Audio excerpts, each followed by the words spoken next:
कार्यक्रम के बीच में मैं स्वागत करूंगा पटना विमेंस कॉलेज से और डॉक्टर कुमरानी जी, उनके पहले पटना कॉलेज से डॉक्टर किरण कुमारी जी, साथ में स्नेहलता हैं और पीजी डिपार्टमेंट ऑफ फिलोसफी से डॉक्टर विजय सिंह हमारे बीच में हैं। आप सबों का अभिनंदन। और doctor Kirti Chaudhary Patna women's college से हमारे साथ आ चुकी हैं। आप सबों का अभिनंदन। इस सभागार में हमारे अगले रिसोर्स पर्सन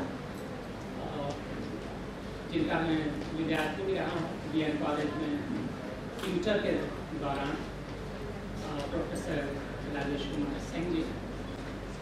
उस वक्त +2 इंटर कहलाता था और विषय तर्कशास्त्र कहलाता था। तो BN कॉलेज में सर थे। एक बार मैम सामने देखिएगा प्लीज। एक शिक्षक के रूप में तो उनकी जो प्रसिद्धि हम लोगों के बीच में यानी विद्यार्थियों के बीच में रही, उनकी संप्रेषणीयता, सरल साफ संप्रेषणीयता के कारण। लेकिन इसके अतिरिक्त अकादमिक जगत में भी सर की कई उपलब्धियाँ हैं। दर्जनों शोध आलेख आपके नाम हैं। कई स्तरीय पुस्तकों का तो कलमबंद करने का श्रेय सर की लेखनी को जाता है। और कुछ तो ऐसी प्रासंगिक और इतनी ज्वलंत है कि उनमें एक शोधालेख का नाम मैं लूँ, तेजी मंदी का यह दौर एवं पूंजीवाद का नीति शास्त्र, प्रोफेसर राजेश कुमार सिंह का यह आर्टिकल आज के समय में बहुत ही प्रासंगिक। तो सर के बारे में और बुद्ध की टीचिंग पर सर को सुनना आपके लिए बहुत ही फायदेमंद रहेगा। मैं आवाज़ दूंगा माइक पर अपने शिक्षक प्रोफेसर राजेश कुमार सिंह जी, जो वर्तमान में PG हेड है फिलोसफी के पटना यूनिवर्सिटी के। सर आपसे आग्रह है कि कृपया माइक पर आने का कष्ट करें। प्रोफेसर राजेश कुमार सिंह जी, तालियों से स्वागत कीजिए। प्रोफेसर राजेश कुमार सिंह।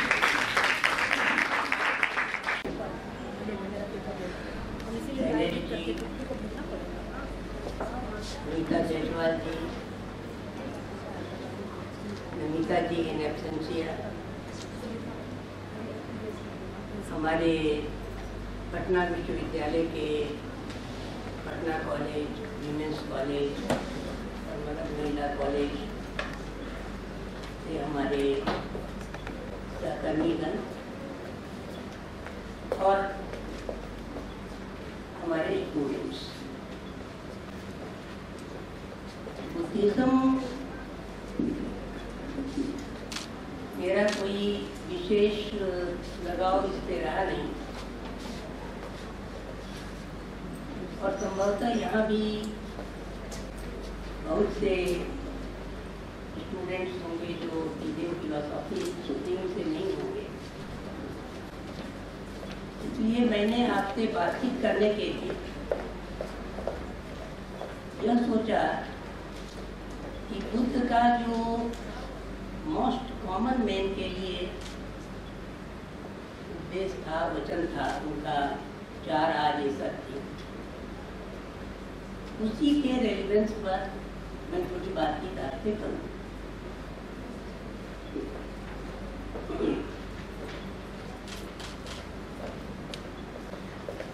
मेरा लक्ष्य ये बताना होगा कि बुद्ध के जो टीचिंग्स थे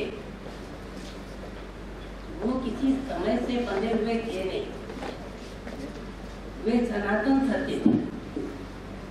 इसलिए 21वीं शताब्दी क्या, कोई भी शताब्दी आवे, जब तक मानवीयता इस संसार में है, बुद्ध रेलिवेंट रहेंगे।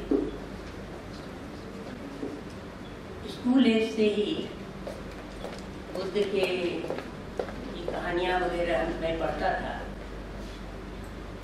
तो बुद्ध का जो प्रथम आर्य सत्य है दुख, उस पर एक सवाल मेरे मन में उठता था कि आखिर बुद्ध किस दुख की बात करते हैं। कोई बहुत गरीब है, भिखारी है, कोई बीमार है, कोई बूढ़ा है, कोई मर गया, उनका राज जाते हुए देखा बुद्ध ने। और वो द्रवित होकर के, विचलित होकर के निकल घर छोड़। तो ये सारी समस्याएं तो वैज्ञानिक समस्याएं हैं, दुख की लौकिक समस्याएं हैं,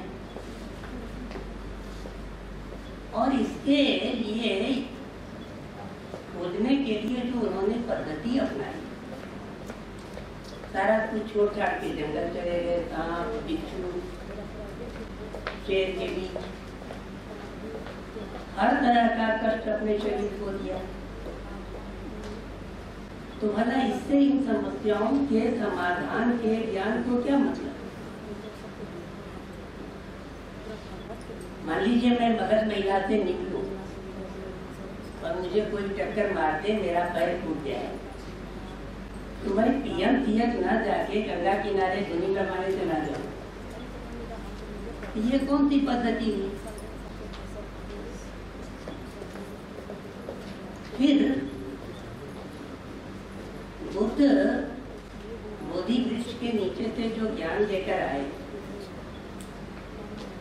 उस ज्ञान से समाधान कैसे मिले? न उन्होंने कोई इकोनॉमिक थ्योरी वहां से लाया जिससे गरीबी दूर हो, न कोई आयुर्वेद लेकर आए जिससे बीमारी में कोई राहत मिली, न कोई एंटी एजिंग सिस्टम लेकर आए कि बुढ़ापा थोड़ा घटे, न डेथ रेट घटाने का कोई उन्होंने फॉर्मूला लाया। तो फिर उन दुखों जिसको लेकर वो जंगल गए, आखिर उसका समाधान कहां से लाया?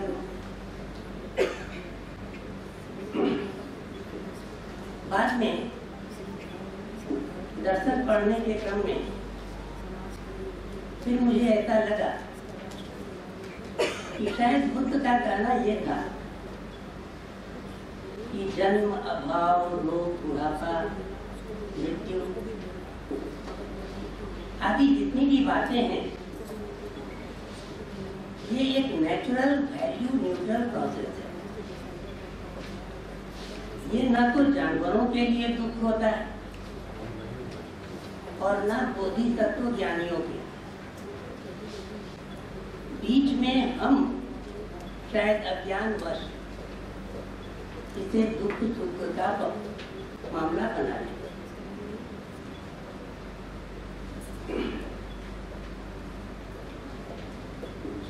और यही कारण है कि बुद्ध को लगा कि शायद इसका समाधान विज्ञान द्वारा संभव नहीं, क्योंकि हम देखते हैं कि विज्ञान तरक्की करता गया तब से लेकर आज तक, और दुख, तनाव, बीमारी, फसाद ये सारे बढ़ते चले। दूसरे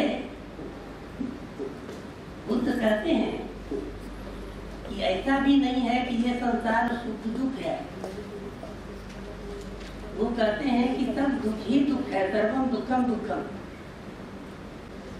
यानी अगर जैसा श्यामल जी ने कहा कि मृत्यु दुख है, तो जीवन भी दुखी है।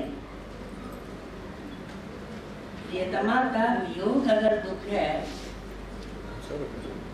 तो उसका मिलन भी दुखी है। बुराइयों का यानी धन का अगर क्षय दुख है, तो उसका संग्रह भी दुख है। यानी जो कहते हैं राही मनवा दुख की चिंता क्यों सताती है, दुख तो अपना साथी है। कहने का अर्थ ये है कि बुद्ध शायद यह कहना चाहते हैं कि जिस प्रक्रिया से इस संसार का निर्माण हुआ है, उस प्रक्रिया में अगर किसी को सुख प्रतीत होता है, तो वह एक प्रकार का आत्मवंचना है। उसमें सुख का कोई एलिमेंट है ही नहीं।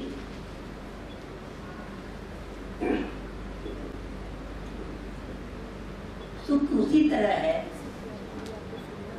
क्योंकि मन हमेशा कंट्रास्ट में चीजों को देखता है, सुख को दुख से, दुख को सुख से समझता है। इसलिए कभी कभी जब हम दुख को भूल जाते हैं तो उसे सुख जैसा समझते हैं। जैसे दारू पी के आदमी मस्त हो जाता है, कोई दुखी आदमी समझता है हम बहुत सुखी।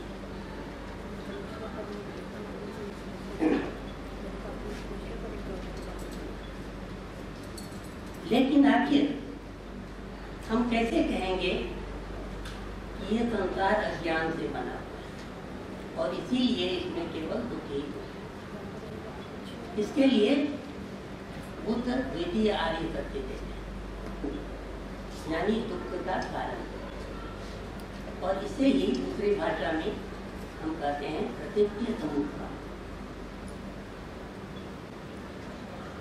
आप सोच के देखिए कि आज से 2500 वर्ष पूर्व बुद्ध ने कारणता का वह कंसेप्ट दिया जो आज आधुनिक विज्ञान का है। प्रतीत्य समुत्पाद का मतलब प्रति जोड़ इति जोड़तम जोड़तम, यानी हर घटना अपने पूर्ववर्ती से उत्पन्न होती है और अनुवर्ती को यानी कार्य को पैदा करते हुए समाप्त हो जाती है। इसका मतलब क्या हुआ? इसका मतलब हुआ कि हर क्षण चीजें परिवर्तनशील हैं। अगर कारण कार्य का नियम सत्य है, यानी परिवर्तन संसार का मूल मंत्र है, तो समय के न्यूनतम पार्ट में भी वह परिवर्तनशील हो। और इसलिए बुद्ध कहते हैं कि कोई भी चीज जो हमें दुख देता है या सुख देता है, वह एक क्षण से तो ज्यादा टिकता नहीं। इसलिए वो कहते हैं सर्वम दुखम दुखम, क्योंकि सर्वम क्षणिकम क्षणिकम। लेकिन हम कह सकते हैं कि अगर सब कुछ क्षणिक है तो कम से कम उसकी क्षणिक रियलिटी तो है। हम भी क्षणिक हैं, वो भी क्षणिक है, तो क्षणिक चीजों से तो हम प्यार कर सकते हैं, क्यों नहीं करते? तो बुद्ध के इस क्षणिकवाद या प्रतीत्य समुत्पाद या कारणता सिद्धांत से जो आगे बुद्धिस्ट निष्कर्ष निकलते हैं वह यह कि ऐसा भी नहीं है कि चीजें क्षणिक हैं, बल्कि क्षणिक चीजें तो हो ही नहीं सकती। प्रतीत्य समुत्पाद का अर्थ हो जाता है कि सारी चीजें प्रतीति हैं, प्रतीति सम उत्पन्न। कारण क्या? कि अगर आप देखिए कि कोई चीज परिवर्तनशील है, हर घटना कारण कार्य के एक फ्लक्स में एक पॉइंट भर है, तो समय के जितने छोटे से छोटे कण का भी आप कल्पना कर सकते हैं, एक एटम ऑफ टाइम का भी आप कल्पना कर सकते हैं, तो उसमें भी वस्तु परिवर्तनशील होंगी या अस्थायी होंगी, क्योंकि परिवर्तन का टुकड़ा है तो परिवर्तनशील ही होंगी। और अगर वस्तुएं परिवर्तनशील हैं तो इसका मतलब है कि समय के एक मोमेंट ऑफ टाइम में, एक क्षण में भी उत्पत्ति, स्थिति और विनाश, ये तीनों होना चाहिए, तभी परिवर्तन हो। परिवर्तन का मतलब ही है कि चीज पैदा भी हो, जरा सा टिके भी और फिर समाप्त भी हो जाए दूसरे को पैदा करते हुए। क्या ये तीनों चीज संभव है एक क्षण में? निश्चित रूप से संभव नहीं। तर्क इस बात को कभी ग्रहण कर नहीं सकता। इसका मतलब क्या है कि हम जो कुछ भी देख रहे हैं वह सिर्फ प्रतीति को देख रहे हैं। जब इस कंसेप्ट को हम सब्जेक्ट पर लागू करते हैं, आत्मा पर लागू करते हैं, तो तो अनात्मवाद बन जाता है कि कोई आत्मा है नहीं, सब प्रतीति है।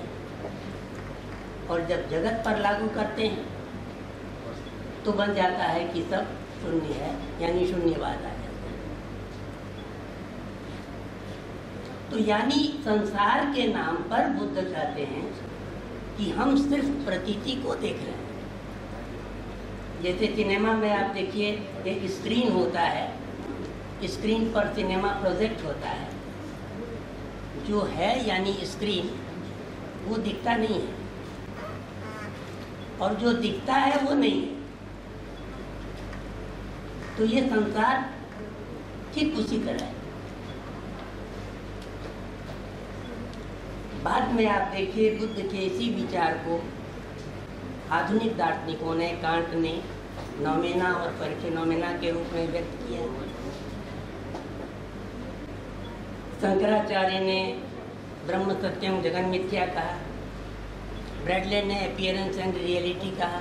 जो फिलोसॉफी के स्टूडेंट होंगे वो समझ रहे होंगे। तो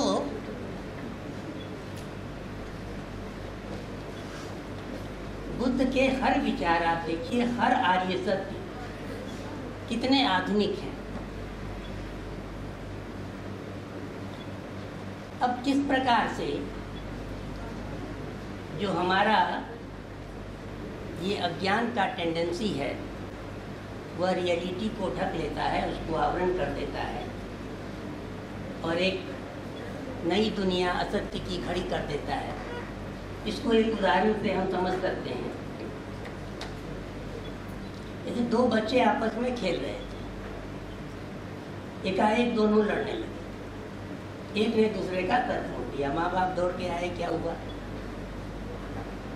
तो बच्चे ने कहा कि हम खेल खेल रहे थे कि सड़क पर जो गाड़ियां जा रही हैं, जिसकी नज़र जिस गाड़ी पर पहले पड़े वो गाड़ी उसकी।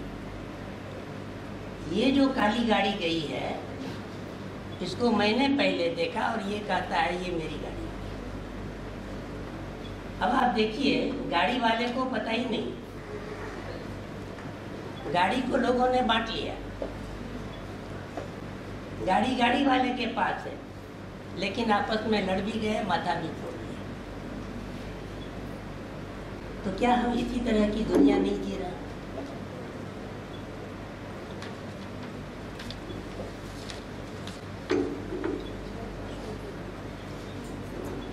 तो बच्चा जो लड़ रहा है उसे आप क्या कहेंगे? एक प्रकार का अविद्या कहेंगे।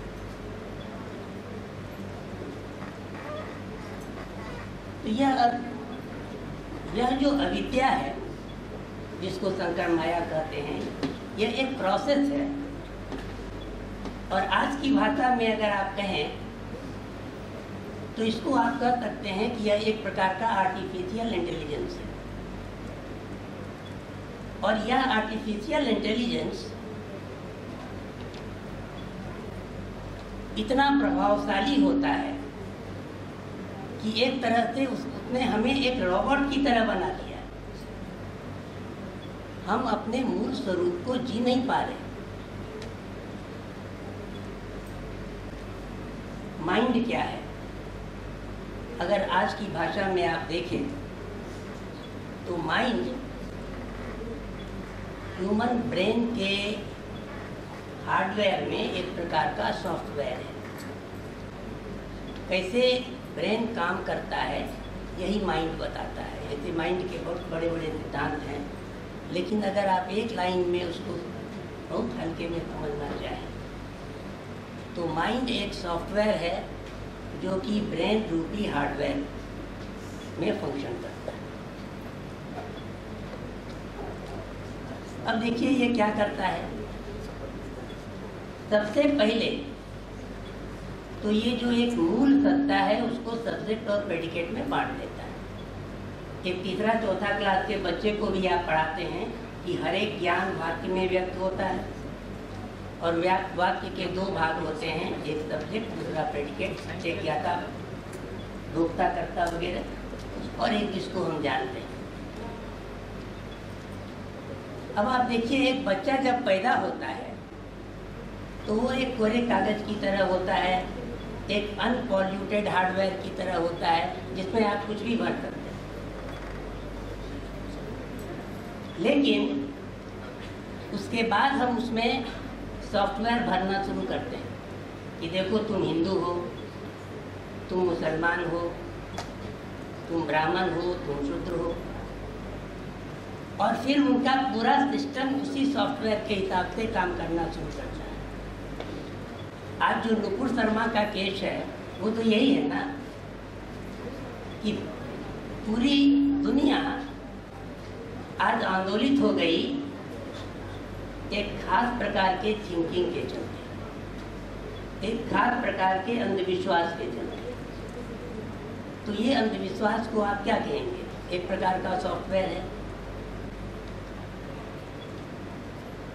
और ये इस तरह से आप देखिए कि जो प्रेडिकेट है, जो हमारी बाहरी दुनिया है, वही सब्जेक्ट का निर्माण करती है। उसमें तरह तरह की बातें बढ़ती हैं, संस्कार की, बाकी चीज़ों की, और फिर इन्हीं सब्जेक्ट के द्वारा पूरे के पूरे प्रेडिकेट वर्ल्ड का निर्माण होता है।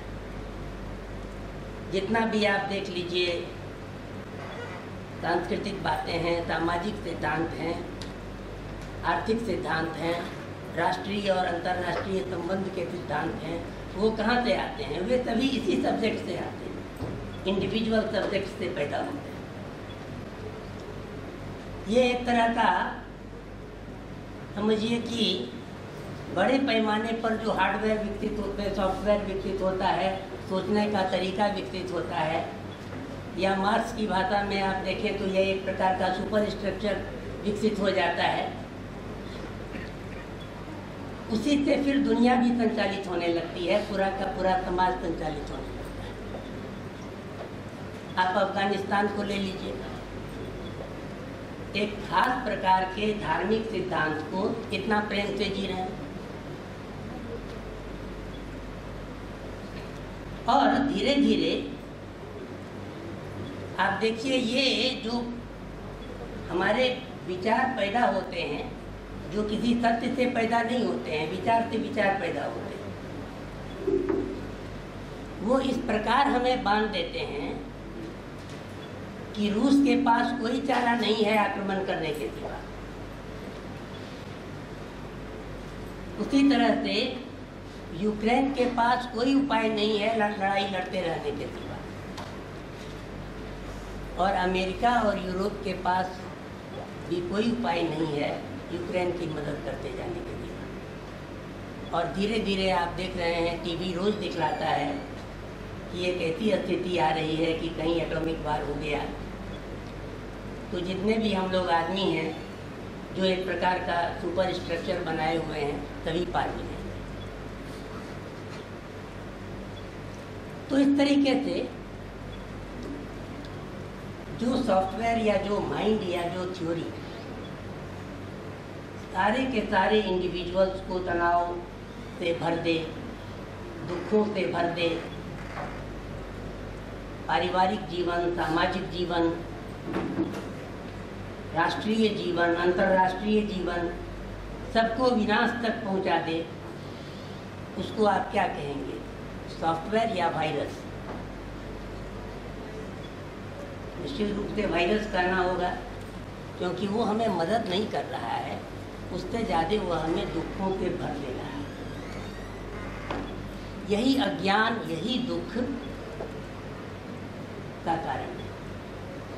जब हम ऐसे वायरस सर्किल में पड़ जाते हैं कि सांसारिक बुद्धि से कोई रास्ता नहीं मिलता है, तब हम कहते हैं तब मानव तू मुझसे बोल, बुद्धम शरणम गच्छामि।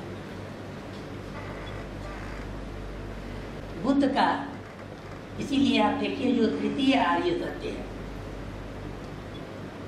यानी निर्वाण, दुखों से मुक्ति संभव है, दुख निरोध, ये एक तरह से सिर्फ एंटी वायरस थ्योरी है। वो कहते हैं कि सुख की प्राप्ति संभव नहीं है, सिर्फ हम जो वायरस जमा हो गया है वायरस के बादल जमा हो गए हैं, जिसने जीवन को दुख से भर दिया है, उसको हम थोड़ा थोड़ा करके छांट सकते हैं और थोड़े अच्छे बुद्धि विवेक की खिड़कियां खोल सकते हैं। जो आनंद की रश्मि है, जो आनंद का सूर्य का प्रकाश है, वो कमरे में खुद भरता है, उसे लाने का कोई उपाय नहीं। इसलिए बुद्ध कहते हैं कि आनंद एक निगेटिव कंसेप्ट है, दुख का नाश मतलब आनंद। और उसके लिए बुद्ध जो अष्टांगिक मार्ग देते हैं, जिसकी एक विशद चर्चा मैडम ने की आपके सामने, वह और कुछ नहीं बल्कि एक तरह का एंटी वायरस डिवाइस है।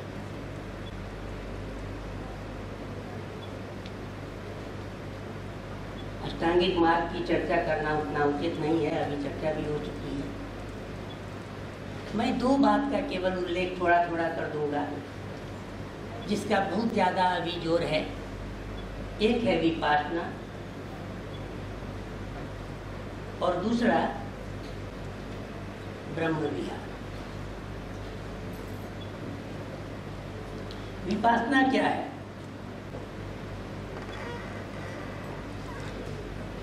हम सभी जानते हैं कि हमारे अंदर एक सब्जेक्ट है जिसको हम आत्मा भी कहते हैं। उसका काम है सिर्फ दृष्टा होकर के देखना। शुद्ध दृष्टा जो चैतन्य को आत्मा कहते हैं। एक माइंड मिला हुआ है जो उसका एपरेटस है, और सामने एक दुनिया है जो हमारी कर्म भूमि है। इसी रूप में चीजों को देखना, यही विपासना, दृष्टा भाव से। हमारे मन में क्या चल रहा है उसे देखना, बाहर दुनिया में क्या हो रहा है उसे देखना। क्योंकि दुख का कारण क्या है? दुख का एक ही कारण है कि या तो हम सब्जेक्ट को प्रेडिकेट तक एक्सटेंड कर देते हैं, या फिर प्रेडिकेट को सब्जेक्ट में लाके डाल देते हैं। उदाहरण के तौर पर आज मान लीजिए किसी की लॉटरी खुलती है, तो ये प्रेडिकेट वर्ड की घटना है, लेकिन हम क्या कहते हैं? Now I am rich. यानी उस पैसे को हमने अपने अंदर डाल दिया और फिर मेरा उठना बैठना चलना फिरना सब ढंग बदल जाता है। शेयर मार्केट ऊपर जाता है तो खुशी से नींद नहीं आती, नीचे जाता है तब भी नींद नहीं आती, धड़कन तेज हो जाती, कितने का तो हार्ट अटैक हो जाता। यानी प्रेडिकेट वर्ल्ड में जितनी घटनाएं घटती हैं वो सब हमारे अंदर घटित होने लगती हैं। इसलिए विपासना कहता है कि दोनों को अपने अपने जगह पर रखो, और इसी क्रिया को हम विपासना करते हैं। दूसरा ब्रह्म विहार। हम 2-5 मिनट और ब्रह्म विहार का मतलब क्या होता है? ब्रह्म में विहार करना, यानी सांसारिक वृत्तियों से थोड़ा ऊपर उठ करके जो आध्यात्मिक वृत्ति है उसको जीने का प्रयास करना, उसमें मानसिक रूप से विहार करने का प्रयास करना। जैसे कहते हैं महाजनों ये न गतः स्वपंथा, यानी जैसे महसूस करते हैं, जैसे जीवन शैली अपनाते हैं, जैसे उनकी कार्यशैली होती है, उसको फॉलो करो। और फॉलो करने से धीरे धीरे उनकी वृत्तियां अपने आप खुलने लगती हैं। जैसे कि कुबुद्धि के मार्ग पर चलने से कुकर्म अपने आप जग जाता है, उसी तरह बुद्ध कहते हैं कि अगर हम शील का पालन करें तो धीरे धीरे उससे सद्बुद्धि और सज्ञान की खिड़कियां खुलने लगती हैं। 4 प्रकार के ब्रह्म विहार की मुख्य रूप से बात होती है: प्रीति, करुणा, मुदिता और उपेक्षा। बहुत सरल ढंग से थोड़ा थोड़ा। प्रीति हम किसको कहते हैं? प्रीति का मतलब होता है प्रेम भाव रखना। लेकिन इसमें सबसे बड़ा मुश्किल क्या है कि हम दूसरे के प्रति प्रेम भाव कब रख सकते हैं? जब दूसरा भी वैसा रखे मेरे प्रति। अगर दूसरा उल्टा भाव रखे तो हम उससे प्रेम भाव कैसे रखें? कहने का मतलब ये कि हम प्रीति का अनुसरण करेंगे कि नहीं, ये दूसरे की मर्जी पर निर्भर कर गया कि दूसरा चाहेगा तब हम प्रीति को जी सकते हैं, और नहीं चाहेगा तो नहीं जी सकते। बुद्ध कहते हैं कि नहीं। जैसे कि एक संत दूसरा कुछ भी खाए, मांस खाए, मुर्गा खाए, वो सात्विक भोजन करता है, वैसे ही आप इन चारों गुणों को एक मेंटल फूड के रूप में ग्रहण करें। दूसरा चाहे कुछ भी करे, और ऐसा करने से धीरे धीरे आपकी जो पॉजिटिव एनर्जी है, आपके जो पॉजिटिव ग्लैंड्स हैं, हार्मोन्स हैं, वो एक्टिव होने लगते हैं, और एक ऐसी आभा मंडल आपके चारों तरफ बनती है कि धीरे धीरे आपसे लोग खींचे चले जाते हैं। बुद्ध के सामने क्रोध करते हुए भी कितनी ऐसी कहानियां हैं कि क्रोध करते हुए आदमी भी जाता था, जाके शांत हो जाता था। इसे प्रीति कहते हैं। दूसरा करुणा। प्रीति में हमको दिक्कत कहाँ आती है कि हम दूसरे व्यक्ति को अच्छे या बदमाश आदमी के रूप में देखते हैं कि वो ऐसा है, और उस हिसाब से हमारा व्यवहार होता है। लेकिन अगर हम ये समझें कि उसके सब्जेक्ट का निर्माण भी आखिर कहीं ना कहीं बाह्य वातावरण से हुआ है, तो हमारे अंदर एक प्रकार की सहानुभूति होगी कि भाई इन कारणों से यह आदमी ऐसा हो गया। यानी अगर हम उसको एक मनोचिकित्सक की नजरिया से देखें तो स्वाभाविक रूप से हमें उसके प्रति सहानुभूति और करुणा का भाव पैदा होगा, और तब हम प्रीति का पालन भी ज़्यादा अच्छी तरह कर पाएंगे। तीसरा है मुदिता। मुदिता का मतलब हमेशा प्रसन्नचित्त रहिए और हमेशा पॉजिटिव स्टेट ऑफ माइंड में रहिए। और ये कब संभव है? अगर हम दुनिया को आने और खोने के नज़रिया से देखेंगे तो प्रसन्नचित्त रहना हमेशा संभव है नहीं।